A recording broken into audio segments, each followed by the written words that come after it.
There are four things that you always see right before a market crash, whether it's a widespread, complete financial crisis or a crash isolated to a specific sector. Knowing how to spot these indicators can give you a heads up before the crash starts and allow you to prepare, protect your portfolio, and potentially even profit from the crash. And the first thing that you always see is euphoria or the fear of missing out. As the saying goes, bull markets climb a... Oh, I've been saying this for a hot minute. I have been telling y'all this for a hot minute.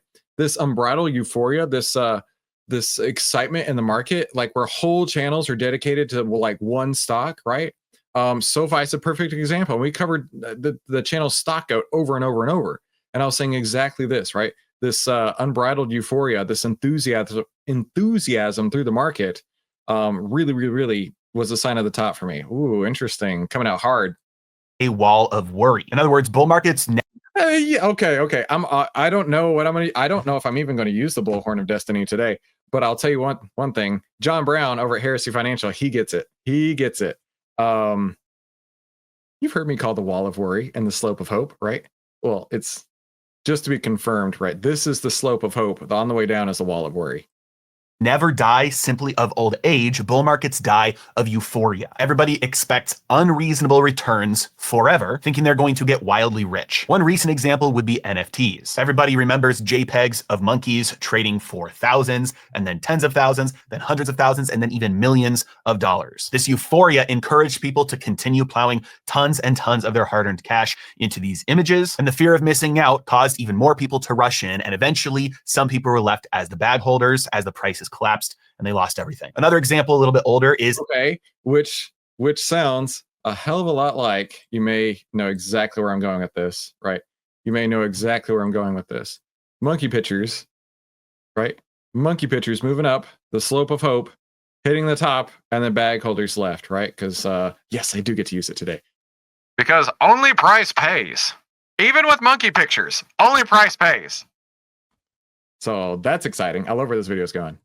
The great financial crisis. Before that, there was a ton of euphoria in real estate. Now, the aftermath of the financial crisis is what most people remember. Those memories are going to overshadow everything that took place before, especially because they involve loss and devastation and fear. But what most people don't remember is the euphoria and the fear of missing out that happened right before the crash started. Either you or somebody you know thought that they were going to retire extremely early and get wildly wealthy because they were buying real estate that was virtually guaranteed to go up and go up fast. This caused many households to become extremely over leveraged, not pay attention to the terms of the loans that would get more expensive very soon, and pay no attention to the fact that there is no way for these things to provide the income that they needed in order to cover the cost. This euphoria paired with people fearing missing out on getting rich caused too much money to rush into real estate, causing the big bubble and then the crash. One way to identify the euphoria, at least in regards to the stock market, is by looking at the fear and greed. Dudes.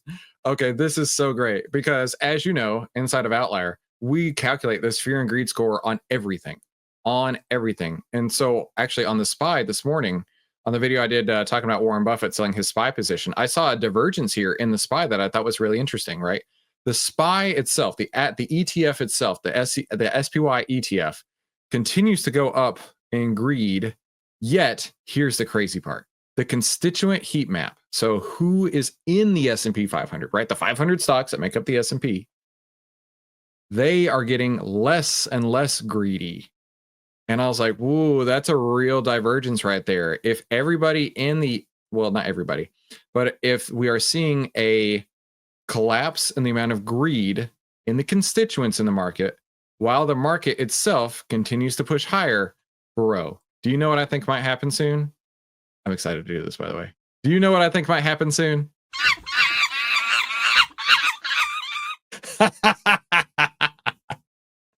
We got a new monkey hammer graphic. I'm going to show you that again.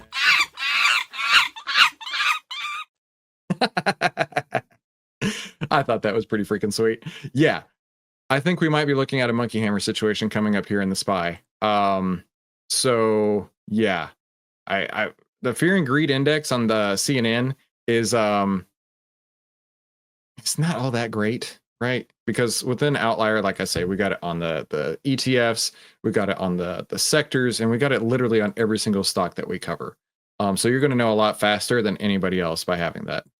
index. You can find this simply by Googling CNN Fear and Greed Index. As of the time of this recording, the market is solidly in the fear camp, nowhere near the extreme greed that you see whenever there is euphoria or the fear of missing out in market.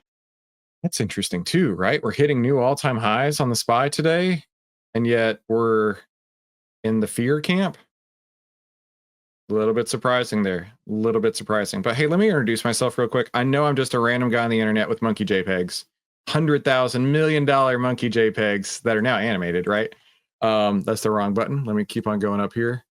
My name is Christopher Yule. I've twice been awarded top 100 people in finance. I've been mentored by 5 of the market wizards, the best traders of all time.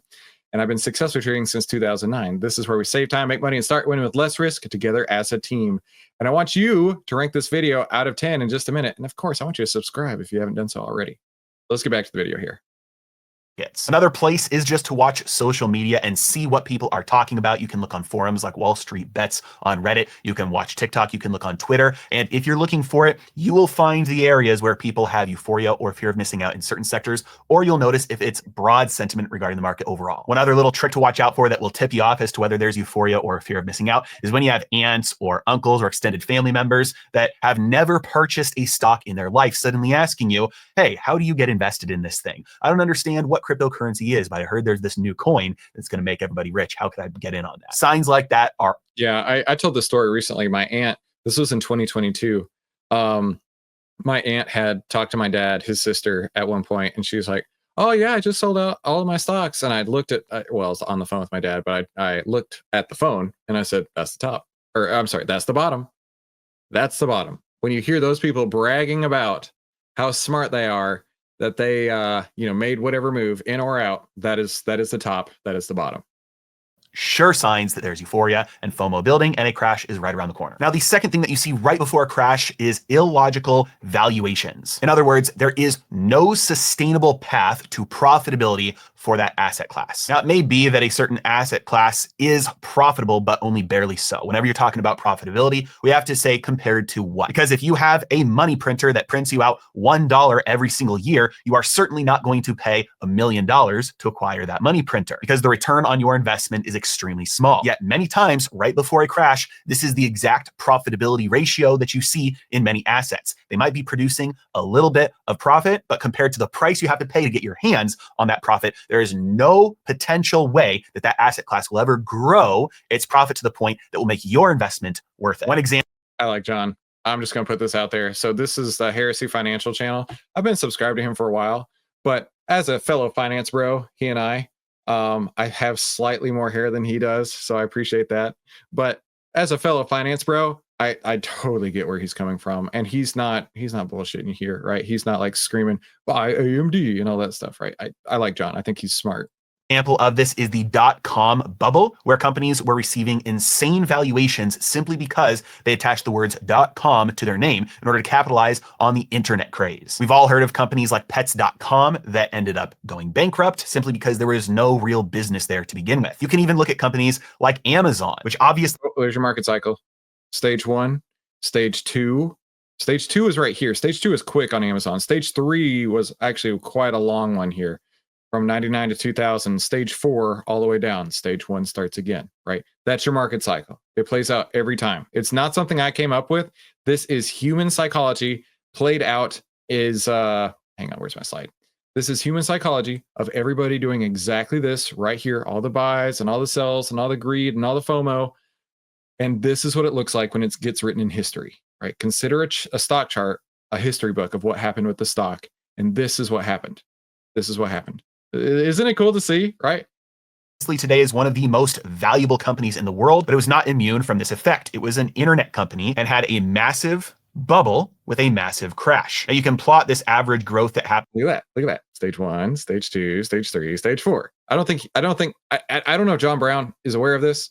But he's describing exactly what we talk about.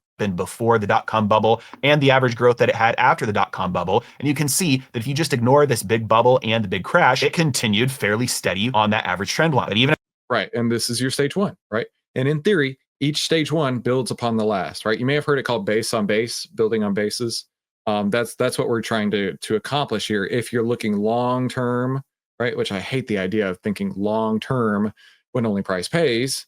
But the idea here is to have your stage 1, stage 2 runs it up. In fact, hang on. Let me draw on the screen right here. The objective here is to find a stock that will go stage 1, right? Stage 1, stage 2 does its thing, stage 3, and your stage 4 doesn't come all the way back down. And your stage 1 starts again, and your stage 2 goes a little bit higher, right? And your stage 3 comes down some, and then your stage 4 goes back up, right? Like imagine that, imagine you're a weightlifter, right? And this is 100 pounds that you could bench press before, right? And you get really strong. And then at one point you peak out at 200 pounds. And then you go on vacation and you come back, right? You're on a cruise for a couple of weeks and you try max out and again, you can only do 150, right? Well, this 150 as a baseline is a lot higher than that 100, right? That 150 baseline is a lot higher than that 100. And your muscle memory kicks in and then you're back up. Where's my cursor? I can't even see my cursor. You're back up this way again, and instead of hitting 220, you're hitting 225. You got 2 big plates on there, and you're like, "What's up, boss?" And you go on another cruise, and you're back down to 200. And then you come back in the gym, you bust it real hard, and you're up to 275, right? Does that make sense, right? We're looking for it to grow those higher highs and higher lows, right? But not every case happens with that in the market cycle, because you can go all the way back down. You can round trip this. I know you've seen it, right? Let's look at a couple names. Like, let's look at AMC. We'll go to the monthly charts to see how. Good gravy. Look at this. It doesn't have to round trip all the way back down. Let's look at GameStop. Right. It doesn't have to round trip all the way back down. I mean, GameStop's a decent example of one, how it went up and then came back down, built a higher low. But granted, I mean, it's not the same. We could look at something like Coke. Oh, here we go. Coke, right? You've got your movements up and your movements down, but overall, your movements down, right? This movement down right here is not as deep as this movement down right here. Everybody follow along? And a powerhouse like Amazon was not immune to the illogical valuations that .com and internet companies were being assigned. And at these prices, even Amazon was illogically valued. In other words, it was way too expensive for the money that it made at the time. A current day example of this very well could be the AI bubble. We are seeing very similar comparisons being drawn between how AI will transform the entire world and the economy versus how people used to talk about the internet. And while that may be true over the long term, you have to pay attention for the fact that you might have illogical valuations to the point where there is no possible way for the company to earn the type of money that it would need in order to make your investment at that price worth it. And that's an indication that the valuation will soon come back down to earth to a point where it does make sense. An example of an AI stock that could I know a lot of y'all love Palantir. Get ready for this. I'm curious to see what he says. Be exhibiting characteristics like this might be Palantir. Palantir has a price to earnings ratio of 599 and an earnings per share of only 21 cents. And yet it has a market cap, in other words, a valuation of $267 billion. To put that in perspective, we can compare it to AMD, which is not an AI stock. I love how he's like stabbing AMD, just like we've been stabbing AMD for a while, just like the price of AMD has been stabbing itself in the foot for so long. Like, I'm curious to hear what he has to say about AMD. But it is a tech stock, and we can see they have a price to earnings ratio of only 110, earnings per share of $1, and yet they have a smaller market cap at only 180 billion. In other words, Palantir in 2024 had a net income of $462 million, whereas AMD had a net income of 1.6 billion. And yet the market is saying Palantir is worth $267 billion, but AMD is only worth $180 billion. I have no trade recommendation here. This is simply an example to point out that sometimes the market can assign valuations to companies based on expectations about future growth that may not be possible. And when you see this type of valuation spread across many names in one asset class, that is a sure sign that a crash is around the corner. The third thing you see every time before a crash is a little bit more macro-based, but this one is changes with monetary or fiscal policy. Monetary policy has to do with what the Federal Reserve does. That's usually quantitative easing or quantitative tightening or raising or lowering interest rates. Fiscal policy refers to what the Treasury does. In other words, what the government does, either with taxing or with spending. Either one of these by themselves or sometimes together, they can make moves that will restrict liquidity. In other words, suck cash out of the financial system. Whenever you see changes by the Fed or the government that restrict liquidity, usually a correction or a crash is right around the corner. A recent example of this is when the Federal Reserve finally decided to stop its money printing at the end of 2021, which marked almost to the week the top in the S&P 500 before it declined 27% from top to bottom. And if you were invested in the Nasdaq, you fared even worse, with the drawdown from top to bottom being 37. Now, a lot of people, they see this and they're like, oh, I'll just buy S&P or I'll just buy Qs and they always go up, right? That's not the case. Okay, that's not the case. I know it's really tempting to say, oh, well, daggum, I'll just buy the market. I'll have more money in the future, right? Right. Nobody is guaranteeing when it goes down 20, 30, 40% that there will be ever any upside to this. And if there is upside to this, I think I was looking at one this morning. I think it was 17 years for the S&P, or no, for the Qs. In fact, let's just do it real quick. I think it was 17 years for the Qs to come back from the dot-com sell-off. We're going to go to monthly candles. We're going to go all the way back to here. So this peak was in March of 2000. Let's hit the top right there. It crossed back over in December 2016, right? You could have been born and went through elementary school, middle school, went to prom, and you're close to graduating college before it set a new high. There's no guarantee that the market ever goes up. And if you're just shoving money into it all the way across, you're just hoping. You're hoping. But if you wait for that outlier trend template, the 10 over the 20, price over the 50, that's at least going to set you in the right direction. You can apply it to a monthly chart, right? If you want to trade less often, apply it to a monthly chart. If you want to trade more often, you could apply it to a daily chart. There's no reason you can't apply it to that way, because it's just math, right? It's just math. Did see a question that I wanted to address real quick from Darren. Chris, one serious question. What would happen if the market crashed with stocks like Google at 20 PE? Will we buy Google at 5 PE? Or what the hell happens? I'm quite new to investing. Darren, I will tell you, I don't know a single PE in the market. PE, that must be like what my kid does in 7th period, right? Like, I have no idea. Literally no idea. In fact, this weekend, I was at Half Price Books, one of my all-time favorite places to go. I love to read. I'm a voracious reader.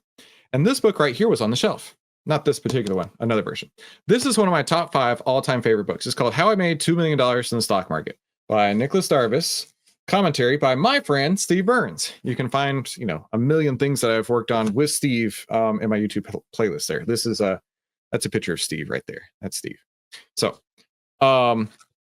this weekend, I saw it up on the shelf, and I always go to the investing and business section and see what's new over there.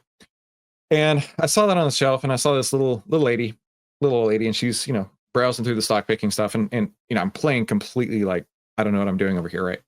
And I was like, oh, this is a great book. She's like, oh, is it? And I was like, yeah, actually, I know the author, I know the guy. And I was like, so Nicholas Darvis was a dancer, like, not like a hip hop dancer, right? Not a break dancer, but back in the day, they had like dancing troops, I guess. And he traveled the world dancing. And he figured out a way to trade stocks, you're not going to believe this, out of a newspaper, right? He would get the Wall Street Journal or whatever it was delivered to him all the way in like Timbuktu, legitimately Timbuktu, in Paris, in London, all the way across the world. He would get his newspaper delivered, or he would get telegraphs from his broker. And all he wanted to know was, what was the price today? Tell me the closing price today. I don't care about anything else. And he would make his decisions based specifically on that. So the How I Made $2 million in the stock market, that was in 1950s, like 1957, I think. I mean, bro murdered the game. Now, there's a couple of quotes that I wanted to pull out real quick, and I feel like now's an appropriate time to do so. If you have this book, which I really hope you do, it's like $8 on Amazon. Just get it. Go to page 62. I have 3 quotes I want to share with you, and it popped in my mind because you mentioned that. Page 62, we're going to pull up the textbook here, class. Okay. I asked myself, what was the value of examining company reports, studying the industry outlook, their ratings, and the price to earnings ratios? The stock that saved me from disaster was one about which I knew nothing. The stock that saved me from disaster was one I knew nothing about. I picked it for one reason only. It seemed to be rising. You know what's happening. It seemed to be only price pays. That's what he said. That was the stock that saved him from financial disaster. Now let's scoot over to 66. And what he's saying is like, I didn't care at all. I didn't care at all about the company whatsoever. The fundamentals are meaningless. I tell you this all the time. right? If the price of the stock is going up, you're not going to get paid on PEs. You're going to get paid on dollars that the stock is valued at. And don't give me this malarkey about, oh, I think it should be valued at $100, and since it's trading at $200, I need to wait for it to come down to $100. Bro, you could be waiting for the rest of your life for it to come down right there. The market doesn't care, right? The irrational exuberance in the market, that will pay, but you also got to know when to get out. Page 66. I know we were back in like 7th grade English class, but you know what? I like this, and it's my show, so jump along for the ride. When you are trading on hope instead of a well-planned system, then you are in trouble. Get out of the trade. If you're trading on hopium, get out of the trade. The reason that Darvis made so much money is that he traded in the direction of the trend. The 10, the 20, the 50, all stacked together. And this is back in the 50s. Contrary to popular belief, the more a stock moves in one direction, the better the odds that it will continue to move in that direction. That's trend trading. That's why it matters. The more a stock is moving in one direction, the more likely it is to continue in that direction. Because, why? You guys know this. Because all these people are screaming, I got to buy this thing. Ah! And they're all freaking out. You want that. Hellaciously, you want that. That pushes the price of your stock up even higher. Monkey pictures, right? NFTs, that's what happened. When you start hoping that a stock goes up in price against it, when you start hoping that a stock goes up in price against all odds, it is time for it to get out. I don't know. That may not have been the best quote. Let's go to the next one here. Number 67 here. Page 67. Okay, you're going to like this. Half the puzzle of finding a winning stock is simple buying stocks that are going up day after day with key moving averages or a price point acting as support during the rise. Half the puzzle is just buying a stock that's already going up. It sounds simple, but so many traders are drawn to cheap stocks like AMD, like ELF, like Estee Lauder, like stocks that have been absolutely monkey hammered, right? I have to do it. I have to do it. Just entertain this for me. I had to do it. I'm sorry. Stocks that have been monkey hammered. It was in the book here. That's weird. And many times you find the stock with the best uptrending chart and the highest price is usually also the company with the best earnings and sales growth. Oh, who about that? But it doesn't matter if it's earnings or sales growth because only price pays. Capital is flowing to the place where earnings are growing. And they're growing because everybody is super stoked to be buying it. Everybody's like, oh my God, I got to buy it. Right? So if you aren't convinced to buy this book, I'm sorry. Go over to Half Price Books, your local Half Price Books, give them $8 that you have found in the change in your sofa.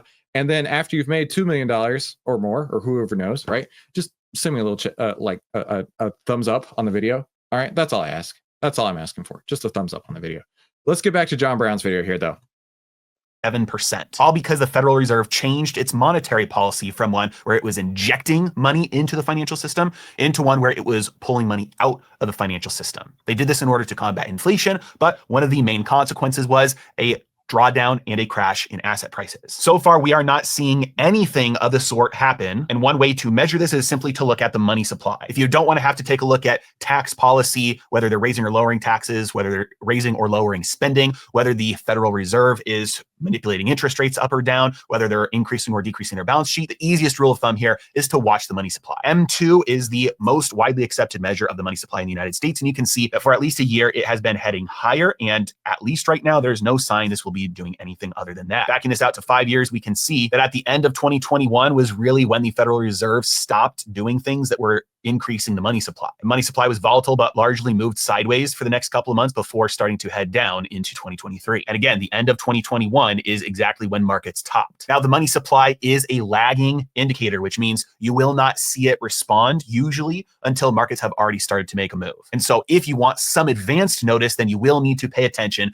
to what the Federal Reserve is saying, whether they're signaling, hey, we're going to start raising rates in the future, or what the federal government is saying about fiscal policy, tax policy, spending policy, and paying attention to those together will give you an idea of where liquidity is headed in the future. Now, the fourth and final thing that you always see right before a market crash is people who have no business getting rich are number one, getting rich. Number two, they're telling everybody about it. And number three, they're telling everybody how to do it as well. In other words, idiots are getting way richer than they deserve. Now, I don't say that to be mean, but you all know people who in past cycles of booms and busts, of euphoria and crashes, have gotten sucked into the scams. And initially they think they're getting rich and they think they're smarter than everybody. So they're telling everybody else about it, bragging about it, boasting about it. And then when the crash comes, suddenly they get silent. Another test for this criteria is called the Uber driver or the dentist test. If you have an Uber driver or your dentist start giving you stock tips and telling you that they're going to be able to retire soon because of how rich they're getting with a specific investment, that's an example of somebody who has no business making money in a certain area, getting wildly rich. And because of their lack of sophistication and experience and knowledge about that area, most of the time what happens is by the time they start to get rich, they're going to be left holding the bags. So given these four criteria, where do we stand today with the market overall? Well, we already looked at the fear and greed index is still in the neighborhood of fear. And while the stock market overall is near all-time highs, it has experienced some extreme volatility recently and has held up through some pretty negative news about the market. There is certainly some euphoria isolated in certain sectors of the market, but it is definitely not widespread. So we cannot check the euphoria box, at least widespread across the market right now. The second criteria is valuations. Here again, there are certain sectors and areas where valuations seem extreme. I would put things like AI into that bucket. But a rotation from overvalued areas in the market into undervalued areas in the market is fairly easy to plan for. And as long as you have at least a few specific funds that give you broad exposure, then you are able to rebalance between those funds and take advantage of that rollover or the transfer of wealth from one sector to another without it negatively impacting your portfolio overall. And because we don't have the extreme illogical valuations across the market as a whole, it means that a correction in one area is likely to occur at the same time as we see a bull market start in another. The third criteria that we have of looking at liquidity restrictions from monetary or fiscal policy looks like we have nothing to expect into the future except for more money printing. We are going through an inflationary deleveraging right now where the federal government must deal with the cost of its overbloated debt load. It has to do that by devaluing its currency. In other words, causes inflation to happen so it can offload the pain of that debt onto the economy. We will see this even if we see large spending cuts from the current administration because they will be paired with tax cuts, which means the deficit will remain largely the same. This borrowing will occur as a result of lending money into existence through the banking system, which drives up the money supply, keeping prices elevated and interest rates stay high for all of us as well. This is what inflationary deleveragings look like. They take place over long periods of time, decades, and it has happened before, and it looks to be happening again right now. This means that a widespread extreme financial crisis or crash in the overall stock market, at least for now, seems to be unlikely. And then finally, for the very last one where you have idiots getting richer than they should, this is not a widespread phenomenon like it was back in 2020 and 2021 when you had people quitting their jobs when they were 21 years old, day trading, wearing Rolexes, and posting their gains on TikTok. That's not happening today. And in the few areas that you might see that happening,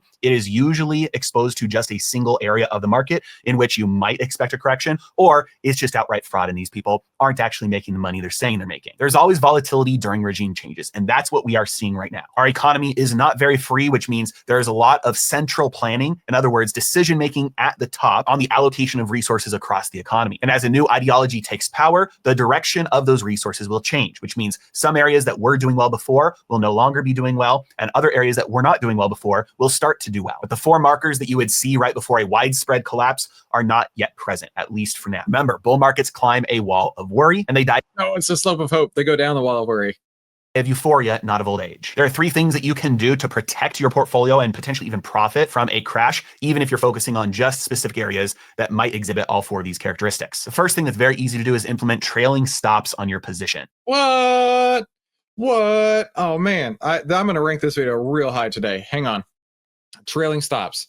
So I think, lost my slide. Hang on. So my exit points here, right? One is, this is my stop loss, right? But the 10 EMA, that's what you've heard me say it a million times. In fact, I want to point out Meta today. If you were following Meta, you could have had a trailing stop on this 10 period moving average, the blue line, right? You would have got out under it right here in January 14th, on January 14th. And it has moved from that close, we'll go the next day right here, all the way up 16% in the span of 22 days.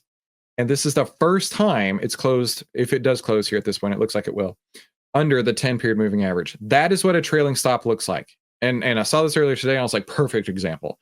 letting it run all the way up as far as it can, and then you'll never get out on the top, but you can get pretty close. Right there, that is a trailing stop. So it's good stuff here. A trailing stop is a sell order that will trigger if your position drops by a specific amount. But if your position continues to climb higher, then your stop order will continue to climb higher with your position as well. Right. So your stop order, and granted, I don't put anything in the market. And here's the reason why. If your stop order was following this and it wicked through here, you got stopped out and it freaking sucks, right? That's why I don't put anything in the market. I wait till the end of the day and then I move, but I know what I'm looking for when I move. Well, which means at any given time, the most you could potentially lose before your stop order getting triggered will be the amount that you set it by. In other words, you can keep on making money on the way up, but if it ever starts to drop, then you will exit at your predetermined exit point. The one downside with this is you could end up getting whipsawed or stopped out. That means Dude, I swear. He and I should do some work together as well. Me and Tom Nash are going to do something pretty soon. Maybe me and John Brown can as well. you get sold out of your position right at the bottom, and then the position continues to head high. Oh, Mikey Mike, there's different ways to do it. Some brokers let you set it on a moving average. A sophisticated broker can. Some let you set it on a predetermined percent below the price, or a predetermined dollar amount below the close price, right? There's different ways to do it. But for me, I just, as you know, I come in at the end of the day, like we're doing right now. I look for any new opportunities. I look for exit points, and then I move. I don't move otherwise. And I definitely don't put anything at the market. Higher from there. If you want to avoid something like this from happening, you can purchase out of the money puts. These are option contracts. That one hurt. That one hurt. But I'm gonna let it ride. That are relatively cheap compared to the underlying position, but they will increase in value for you if your stock starts to drop. This is not going to be a one-for-one hedge. Many times you will make very little money if the stock drops a little bit, or you will make a lot of money if the stock drops a lot. The third thing you can do is if you already have a decent profit in the position, you can take some profits off the table, sell some of your position, and keep that cash on the sidelines. If the stock does correct from there, you now have dry powder to purchase back in at a fair value or at a discount, allowing you to accumulate. Exactly. If your stock sells off, let it sell off. And then, I moved that. I didn't mean to move that. Let it sell off. And then after it's sold off, you can get back in on its way up. That's exactly what he's saying right there. More shares than you would otherwise have. Over the long term, assuming it's a solid long-term growth position, you will accumulate more and more shares over long term rather than just sticking with your original position. Yes, which is how dollar cost averaging, if you want to dollar cost average into anything, you do it on the way up. You don't do it on the way down, okay? Because you're going to end up owning a falling asset the entire time. And if it makes that new, if it starts its stage 4 and then hits its stage 1 and then starts coming back up, if it's doing its stage 2 at a lower valuation, lower than what we talked about earlier with the weightlifting example, right? Imagine your where's my cursor? I can't see it. As it's on its way down, and then it starts a new one, and then it continues on down, right? Just like AMD, right? You're owning something that's getting less and less valuable by the day. Through all the ups and downs. I'm constantly sending out asymmetric trade ideas that give you the... Dude, I gotta tell you, I really enjoyed this video. John Brown is gonna get a high score from me. Let me know where you would rank this video. I need you in the chat right now. And yeah, we are live. We are legitimately live. Let's see. While you're throwing that in the chat, the author of the book was Nicholas Darvis. Nicholas Darvis with commentary by my friend Steve Burns. Based on the Hawk Tuah coin, we're due for a crash. Did I really just catch the live stream with the best random guy on YouTube? No, Versace 1, you are the man. Alan, he sounds quite bullish. Roy, Nebius? Felix has mentioned this one. No. No, nobody gets a 7. We're not doing it.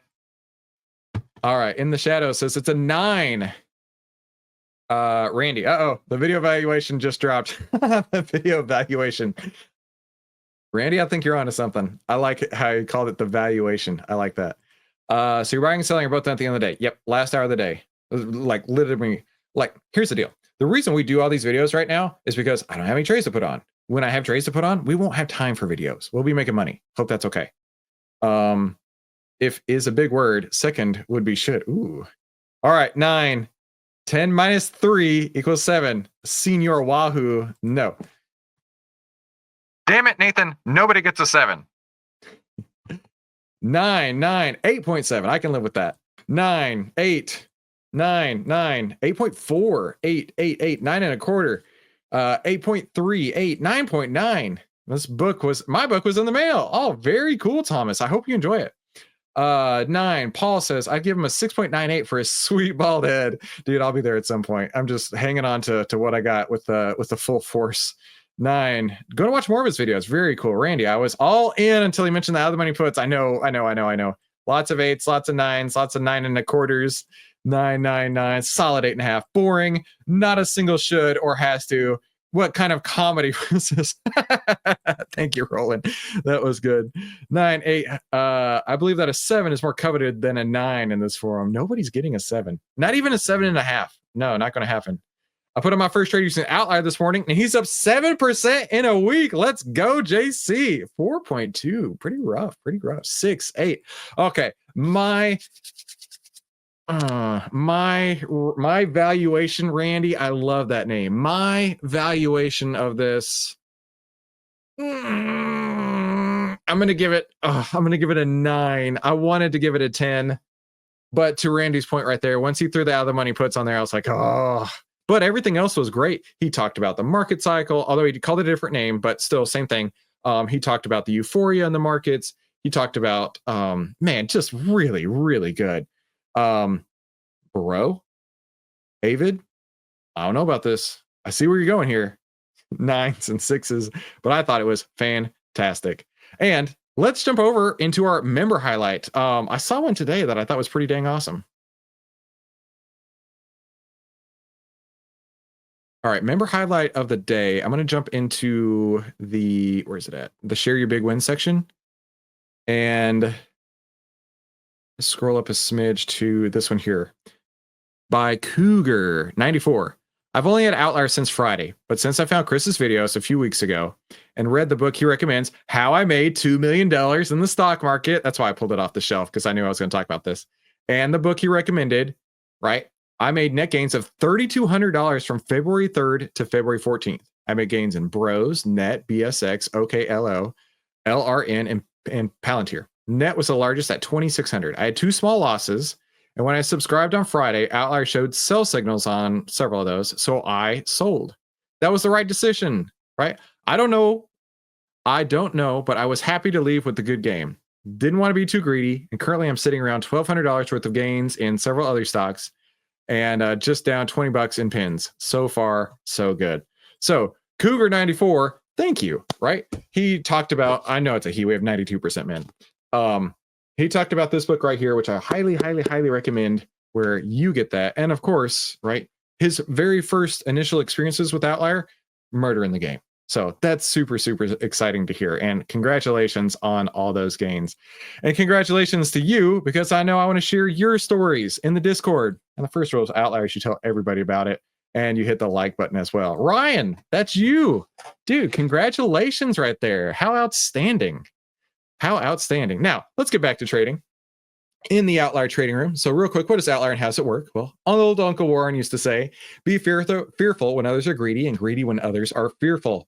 An Outlier shows you if investors are acting irrationally fearful or greedy and by how much, allowing you to get into the stock before the Outlier move happens. And you could get into the annual pass for only 87 cents a day, right? The deal for Valentine's Day is off, but we still got a sweet deal up here. Save 61% on the annual pass. And you can upgrade from monthly to annual just by shooting us an email, and we'll take care of the rest. Now, I did want to mention back on this slide real quick, shows you how investors are acting irrationally fearful or greedy and by how much, right? We talked earlier about the SPY, and it's exactly that, right? You can see the SPY ETF itself going in one direction while the 500 stocks inside of it moving another direction.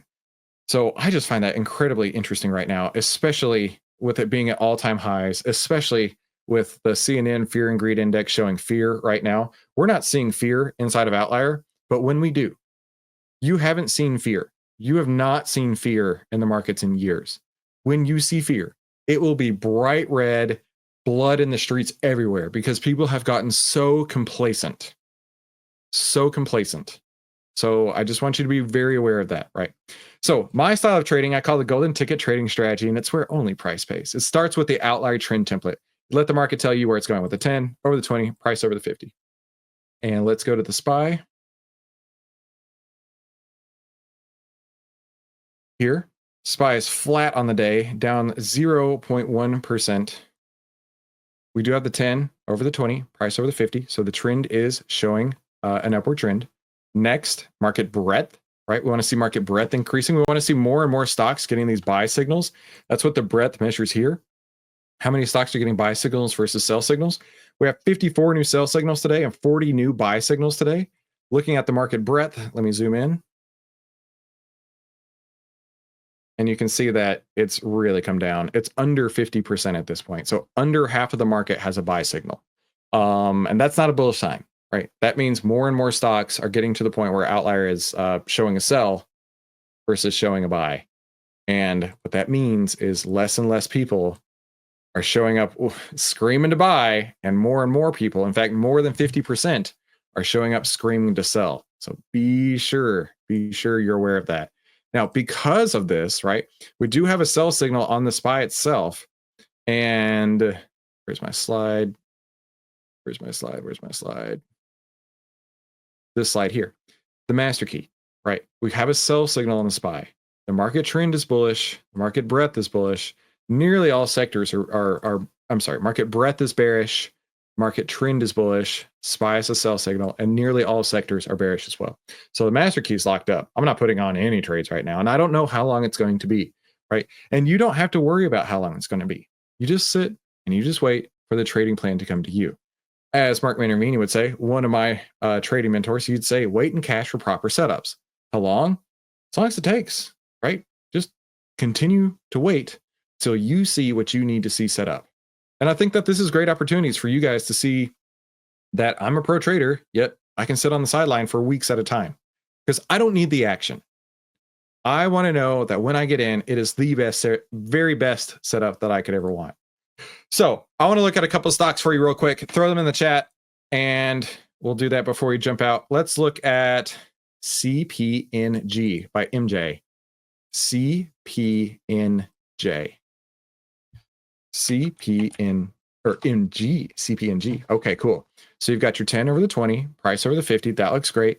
You're running up into earnings here in the next few days. I love that as well. I love to trade up into earnings.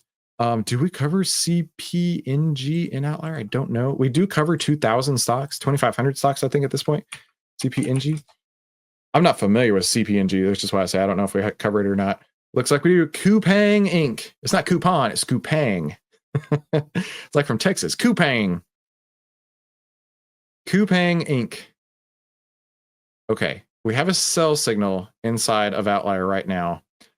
We do see the fear has come out of it, and it is starting to get up into the greed right there. So I don't know. I have some conflicting signals on that, but the trend is going up right now, and for me, I like to see the trend, so I like it. I knew you guys would flood me with these. I'll do my best. We won't be able to get through all of them, but we'll look at EQ's Opera. Again, 10, 20, 50, all pointing north. We got earnings the next few days. I like that a lot. Let's look at this. Do we cover this one? OPRA. Opera to announce fourth quarter financial results on February 27th. Okay. So again, we have a sell signal going on with this one. The greed is climbing up high on here. The greed score goes from 0 to 50. And I just noticed this one is really up high. It's at 33 right now. It's at a 33 value right here on the fear and greed score. So the reason that I wanted to mention that is because the higher up it gets, the more likely it is to snap back, right?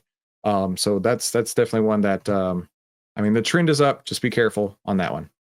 We'll look at two more. Mikey Mike wants to look at ESI. ESI. Oh, good. Cool. Mikey Mike, I'm glad you mentioned this one. So you got your 10 over 20, price over the 50, but it's right up in this order block right here. Now, this order block may be difficult to cross. I see earnings, if it hasn't already happened yet. Earnings scheduled for, I guess that's for after the bell today. I would not hold this one into earnings, not inside of this order block here, personally. No offense, my friend. But what could happen is a SoFi situation where it comes up and then the next thing you know, it's down 16%. What could happen is what's another one that got monkey hammered here? Elf down like 20% after earnings, something like that, right? Just be very cautious with earnings. I love to trade up into earnings, but I don't love to trade in earnings because that's a lot of risk. You can always have more risk and you don't have to put on that risk. Last one will go to, Jean-Louis, NRG. Okay, Jean-Louis, we got 10 over 20, price over the 50. Now we're coming up into this order block right here. Be careful, right? It is showing a lot of strength. It looks like the top of the wick is right at the other top right there. So I wouldn't be very surprised at all to see it get rejected in the next couple of days. I pulled up SoFi for a reason. Hang on. Because this one here, SoFi, exact what I always talked about, right? Is you can see the wick goes up into it and it looks like it may close right under it. If a stock that you are owning goes into order blocks, in my opinion, that is an opportunity for you to get out of the way because there's a great chance it's going to be rejected. Oh, you know what? I've heard a lot of people talking about Intel. Let's look at Intel real quick. INTC. Thanks, Randy, for that. Oh, man, look at Intel. Shabam. Look at blue past this order block right here. That's what you want to see. I don't know what's going on with Intel right here, but you had your 10, 20, 50 crossed up before this giant move right here. This order block was created in November. And look how many times it got hit, right? So 1, 2, 3, and then it went down. Came back up 4 times. It wicked up into that. And then on this 5th one, it's going north. I don't know where it's going from this point, but here's an opportunity to talk about those trailing stops that we talked about earlier. Let's also take a look at the outlier data for this real quick.